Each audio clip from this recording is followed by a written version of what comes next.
Le livre de Smart Job, avez-vous trouvé le juste équilibre? Peut-être pas, ou peut-être d'ailleurs.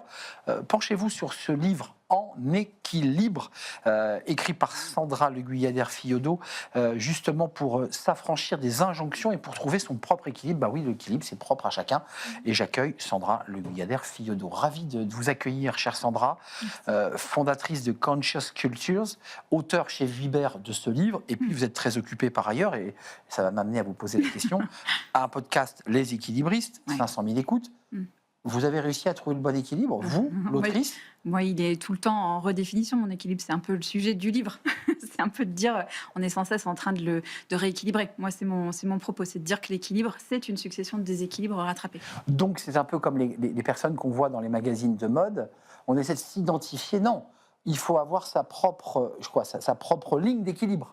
Vous touchez du doigt un sujet qui est fondamental dans ce sujet d'équilibre, qui est celui de la comparaison. J'en parle beaucoup en introduction parce qu'on est dans une ère de la comparaison. On est sans cesse bombardé d'images de la vie des autres, en tout cas de ce qu'ils veulent bien nous en dire. Et on passe notre temps, en tout cas c'est ce que j'ai entendu beaucoup chez mes clients, à se dire tiens, les autres ont compris quelque chose que je n'ai pas compris et donc je suis en échec. C'était un peu un des points de départ du livre. Alors, ce qui est intéressant, justement, c'est s'affranchir des injonctions, c'est-à-dire du rôle modèle un peu mensonger, d'ailleurs, parce qu'on est chacun en train d'enjoliver nos vies. Et en même temps, c'est quand même, malgré tout, trouver son équilibre intérieur. À quel moment on a le sentiment où on peut se dire, tiens, là, j'ai trouvé le bon équilibre?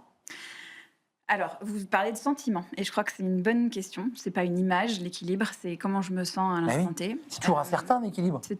On est toujours sur un fil.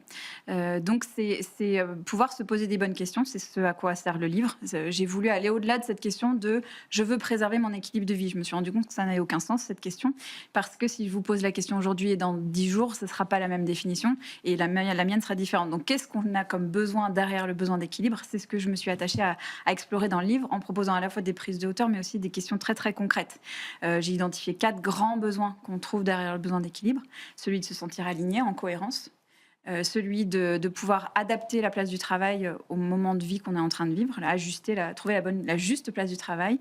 Celui de se sentir bien malgré les moments de déséquilibre. J'avais beaucoup de clients qui me disaient j'aimerais bien me sentir bien même quand c'est pas comme ça devrait être. Et puis celui d'être mieux en relation avec les autres, parce que on a beaucoup fait du sujet d'équilibre, dont on a beaucoup entendu parler ces dernières années, un sujet d'organisation personnelle, d'optimisation de temps, de gestion du temps, donc quelque chose de fondamentalement individuel alors qu'il est fondamentalement collectif. Juste ce qui est intéressant dans ce que vous évoquez, Sandra, et à travers votre livre, on se dit finalement, le bon équilibre, c'est aussi lorsqu'on a la liberté et qu'on peut l'avoir. Et ce que vous évoquez dans le point 2 des 4 piliers, on se dit que quand on est salarié, c'est pas forcément simple et qu'il y a des secteurs ou des formes juridiques plus appropriées à trouver l'équilibre. Oui. J'ai le sentiment. Alors, il y a des métiers qui sont foncièrement déséquilibrés. Je travaille beaucoup avec des médecins, avec des avocats. Les infirmiers, les médecins. Exactement. Ils prêtent serment pour être en déséquilibre en réalité. Mais d'où la question aussi de se poser des limites. Et de vous parliez, je reviens à votre question de tout à l'heure sur le sentiment et la sensation. Je parle beaucoup du corps dans le livre aussi, parce que le corps est un sacré baromètre, guide, pour nous dire là ça va pas et là ça va. Donc pour vous, et c'est aussi une thèse du livre, la limite c'est le corps. C'est quand le corps commence à crier au secours.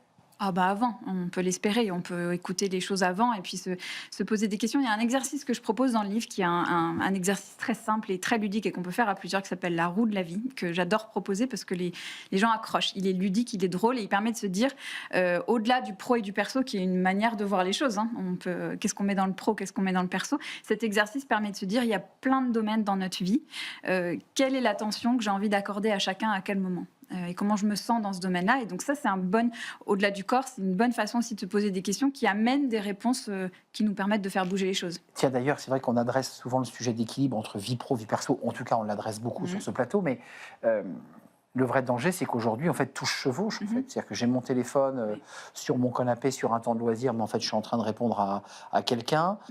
Sur mon espace professionnel, en même temps, je suis impacté par ma vie personnelle.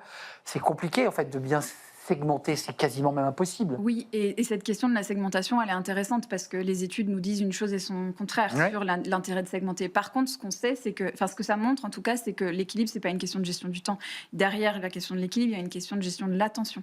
Où est-ce que je suis quand je suis en train de faire quelque chose? Est-ce que je suis dans mon présent, en fait? Exactement. C'est-à-dire être concentré à faire ce que l'on fait, comme là, nous sommes Oui. concentrés à échanger. Voilà. Et ne pas être en même temps en train de regarder mon Voilà. téléphone tout en vous parlant. Ce en même temps, c'est la maladie du siècle. On croit qu'on peut faire plusieurs choses en même temps, on ne peut pas le faire. Et c'est même pas une question de genre, comme on a tendance à le dire. Le fameux en même temps, vous vous rappelez? Mais en même temps. Oui, ça fait, En même temps. ça fait quelques années qu'il dure, c'est en même temps.